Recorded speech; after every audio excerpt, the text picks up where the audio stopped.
Hello दोस्तों, नमस्ते, प्रणाम, स्वागत है हमारे यूट्यूब चैनल पर। तो फिर से हम झूमर गीत लेके उपस्थित हैं। और गीत अच्छा लगे तो लाइक करना मत भूलिएगा, चैनल को सब्सक्राइब भी कर लीजिएगा, नए हैं तो, और पुराने हैं तो शेयर कर दीजिएगा। चलिए गीत शुरू करते हैं। जनी छूटा ऐसन साटी तानी हटिए राजा जी, जनी छूटा ऐसन साटी तानी हटिए राजा जी। ना हम गुड़ हाई ना हम चीनी, ना हम गुड़ हाई ना हम चीनी, ना हई बुनिया के रसाय राजा जी।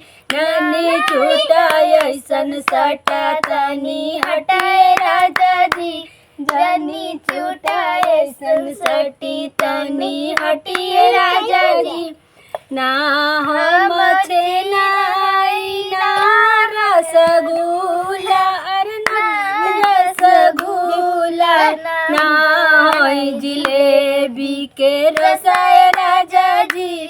जनी छूटा ऐसन सटी तानी हटिए राजा जी, जनी छूटा ऐसन सटी तानी हटिए राजा जी।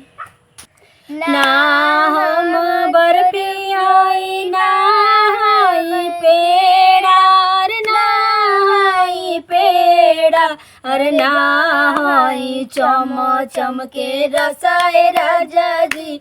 जनी छूटा ऐसन सटा तनी हटाए राजा जी, जनी छूटा ऐसन सटा तनी हटाए राजा।